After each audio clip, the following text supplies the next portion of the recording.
The sound of sirens broke the stillness of the night, growing louder as they approached the modest suburban street where Mike Reynolds lived. A decorated Marine Corps veteran, Mike had spent years serving his country overseas, enduring the chaos of war and the burden of loss. But nothing could have prepared him for the devastation he felt when he opened the door that night to find two police officers standing on his porch, their faces grim.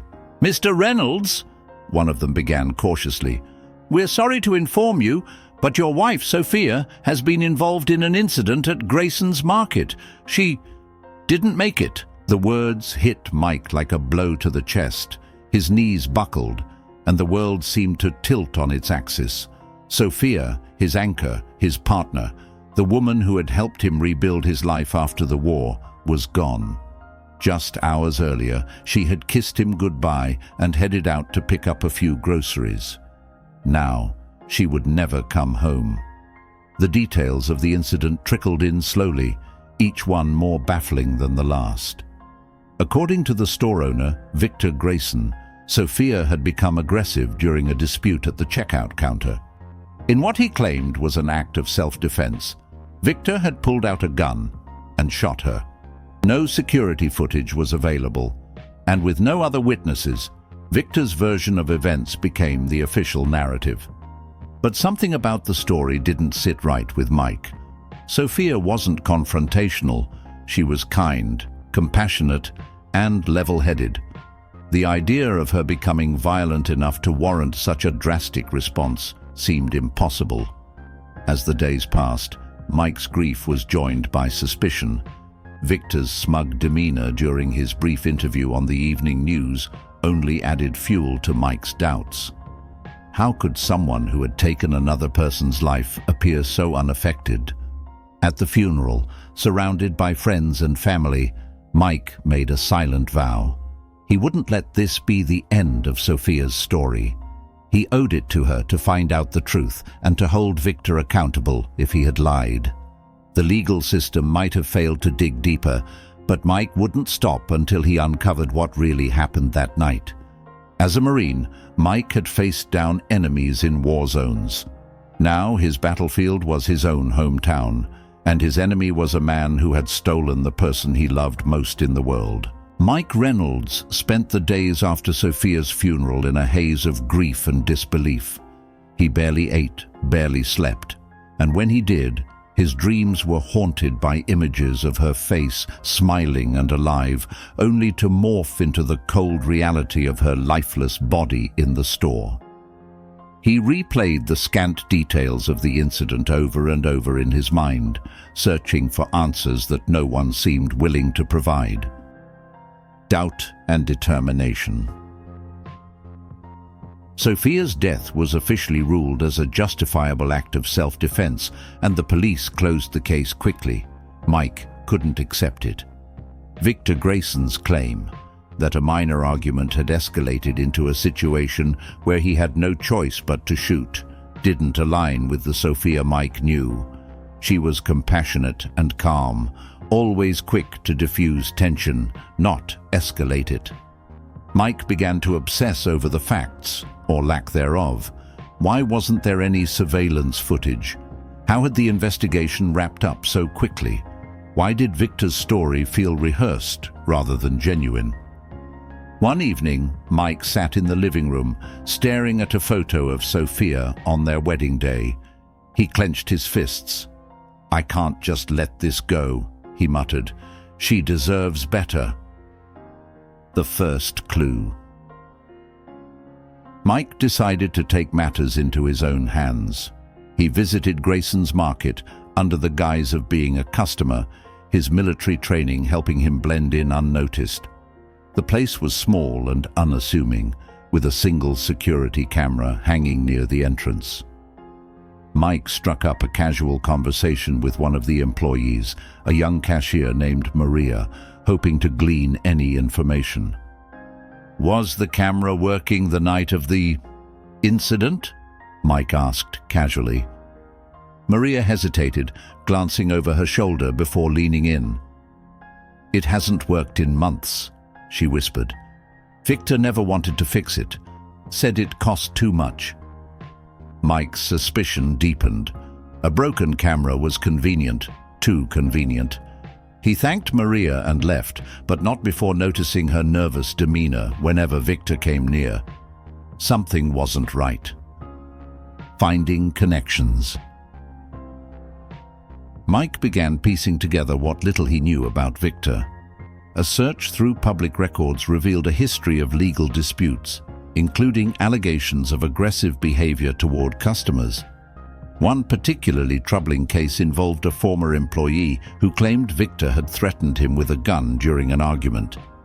The case had been dismissed due to lack of evidence, but it painted a picture of a man prone to violence.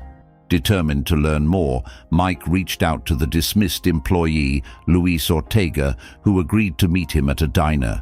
Luis described Victor as a volatile man with a short temper, prone to outbursts over the smallest things. "He hated your wife," Luis admitted. "Sophia used to stand up to him.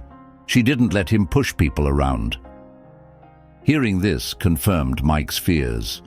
Victor had a motive, but motive alone wasn't enough. Mike needed proof. The legal system fails. Armed with this new information, Mike approached the police, hoping to reopen the investigation. He presented Luis's testimony and the history of allegations against Victor, but the response was disheartening. "Without solid evidence, there's nothing we can do," the officer said, his tone sympathetic but firm. "The case is closed." Mike's frustration boiled over. The system wasn't going to help him. If he wanted justice for Sophia, he'd have to find it himself. Surveillance and shadows.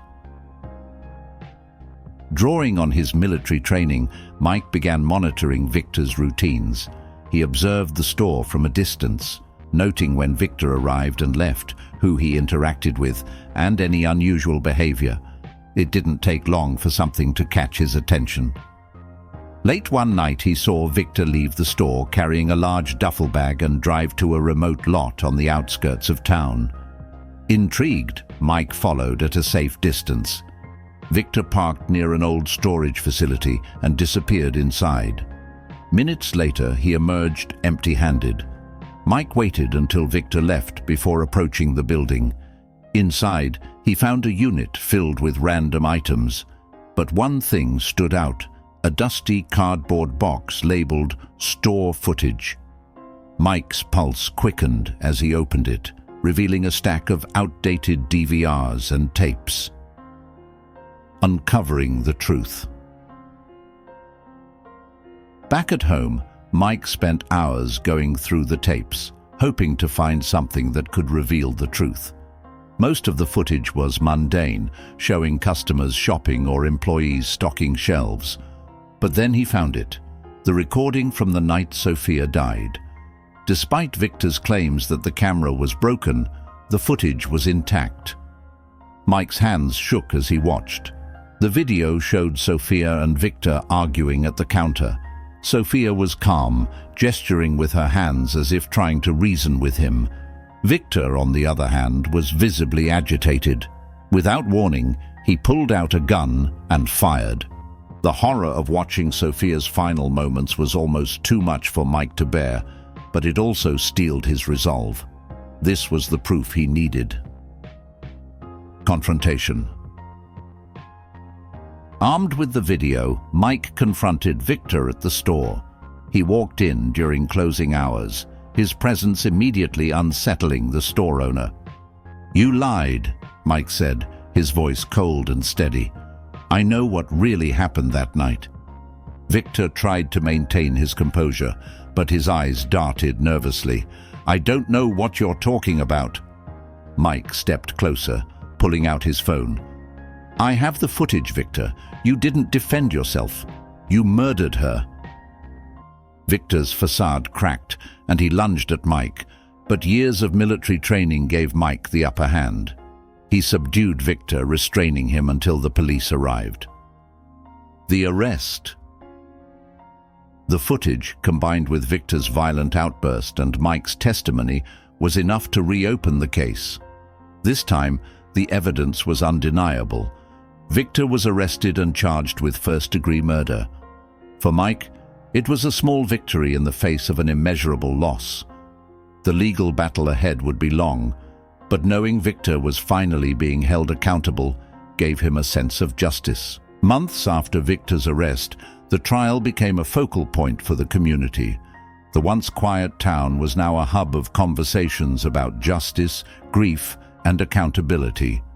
For Mike Reynolds, the courtroom was both a battlefield and a sanctuary, a place where he could finally fight for Sophia in a way that mattered. The day of the verdict, Mike sat in the front row, clutching a photograph of Sophia. The prosecution had presented a compelling case, using the surveillance footage Mike had uncovered as the cornerstone of their argument. Victor's history of violence, combined with his damning confession during their confrontation, painted an undeniable picture of guilt. When the jury foreman stood to deliver the verdict, guilty of first-degree murder, a wave of emotion washed over Mike. Relief, sadness, and a faint sense of justice all swirled together. Victor would face life in prison, and while it wouldn't bring Sophia back, it was a step toward healing. Finding closure. In the days that followed, Mike began the slow process of rebuilding his life. The house felt quieter without Sophia's laughter, but he found solace in the small things that had once brought them joy. He tended to her favorite flowers in the garden, their vibrant blooms a reminder of her enduring presence. He also started sharing his story with others, using his experiences to advocate for justice and raise awareness about the flaws in the legal system. His determination to honor Sophia's memory grew into a mission to ensure that no one else would have to fight as hard as he did to uncover the truth.